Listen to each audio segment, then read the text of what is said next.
Savoir dire non à la famille est souvent un défi émotionnel, mais c'est une compétence essentielle pour préserver sa santé mentale, son bien-être financier et son équilibre personnel.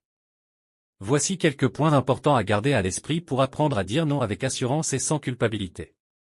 Numéro 1. Posez des limites claires. Il est important de définir des limites personnelles et de les communiquer clairement à vos proches. Lorsque vous savez ce que vous êtes prêt à donner, que ce soit du temps, de l'argent ou de l'énergie, il devient plus facile de dire non lorsque les demandes dépassent ces limites. Avoir des frontières saines vous permet de vous protéger contre le sentiment d'être exploité ou d'être constamment sollicité. Numéro 2. Reconnaître ses priorités. Avant de dire oui à toute demande familiale, il est essentiel de reconnaître vos priorités personnelles. Que ce soit votre bien-être émotionnel, vos finances ou vos projets personnels, vous devez d'abord évaluer si la demande interfère avec vos propres objectifs.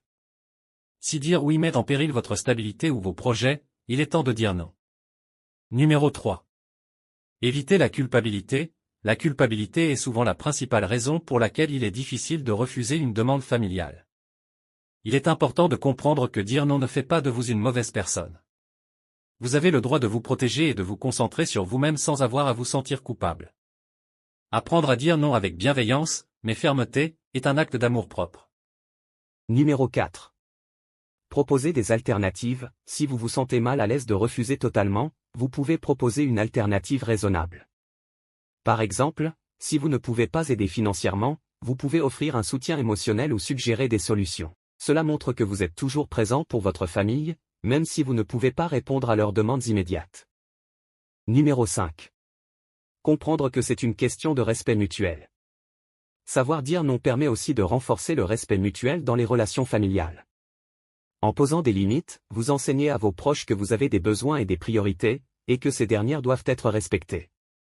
Dire non de manière respectueuse encourage des relations plus équilibrées et saines. En conclusion, dire non à la famille peut sembler difficile, mais c'est un acte de respect de soi. Cela vous permet de maintenir un équilibre sain dans vos relations et de protéger vos priorités. En apprenant à dire non avec empathie et fermeté, vous pouvez préserver votre bien-être tout en restant présent pour ceux que vous aimez. Merci d'être resté jusqu'à la fin. N'oublie pas de liker, de t'abonner et de partager pour ne rien manquer. À très bientôt pour encore plus d'inspiration et de motivation.